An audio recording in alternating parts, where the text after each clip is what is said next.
Breakdown recovery workers have a risky job. They stand on the side of a motorway attempting to fix a car with, of course, vehicles rushing past at very high speeds. And, of course, there can be some terrible consequences. For example, Steve Godbold, who was hit by a lorry on the M25 motorway in September last year. The driver was convicted of causing death by careless driving last week.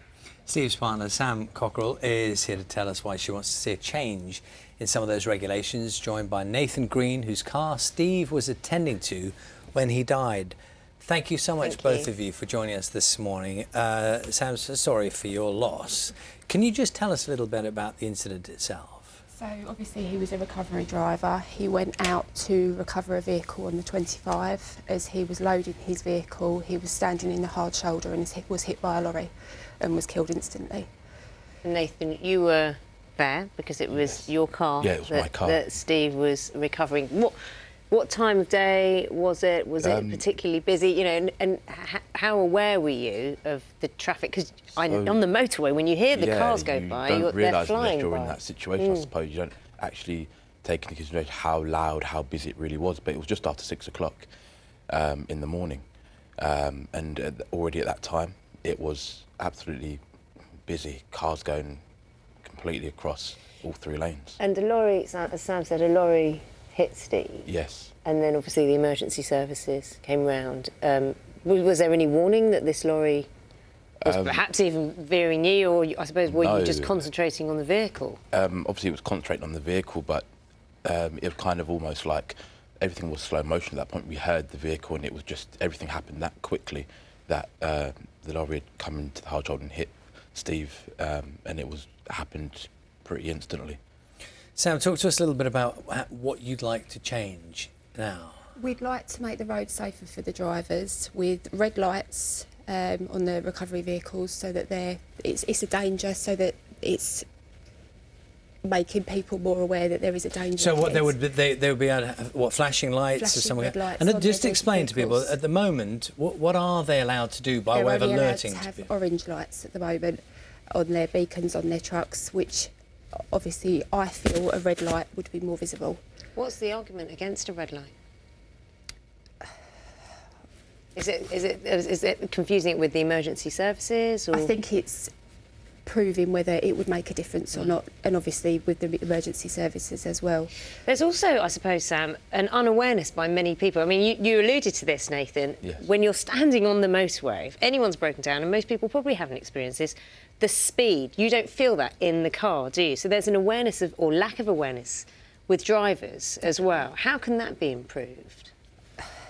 Just talking about it, making people aware that it is dangerous on the side of the road. I wasn't aware of how dangerous it was until this happened to us. So it's just getting the awareness. I mean, do you think that perhaps there could be guidance, for example, in the highway code? I mean, you've obviously been looking at this, but if you see a breakdown recovery vehicle, it should be automatic to move into the next lane and automatically. I mean, you're nodding, Nathan, but people don't do it. People certainly didn't do it in that time. People don't do it, and it's a great detriment that I think people should be doing this. If it helps not this situation happen down the line for other people, and we can help further people, that's what we're trying to achieve at this point. We're trying to form an all-party parliamentary group for the MPs to come on board and join us in what we're trying to do, obviously to make a difference, so we can capture and gather real data of what is happening at the roadsides. Yeah, some of this, Sam, it almost feels like common sense. I mean, are you frustrated that it's there, people are getting killed and injured, but nothing yet has changed? Nothing's changed. If the red lights, if we can get lane closures on the motorways, if we can get just people being aware of what's going on, I do think it can make a difference. Something terrible that happens like this, and Sam, you know, you're paying that price now, and you're trying to make a difference. I just wonder, Nathan, personally, yes, how this has affected you, because you were there when it happened, and he'd come out to help you. Me, yes. How has that impacted on your life? Greatly. It's something you don't ever expect to experience, and it's not just seeing and being there.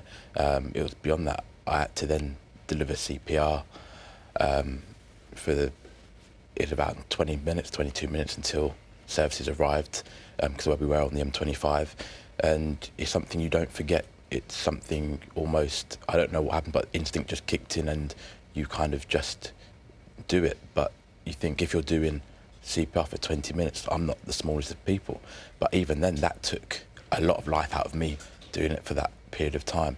The experience is something I'd never want anyone to experience, and I can't explain it because it's something is quite a personal experience, I suppose, but I would never want anyone else to experience what I have. Has it been a comfort having each other in your lives? Because I can't imagine what it would have been like for you, Sam, to meet Nathan knowing that he was there when Steve died, and for you to meet the love of Steve's life. Yes.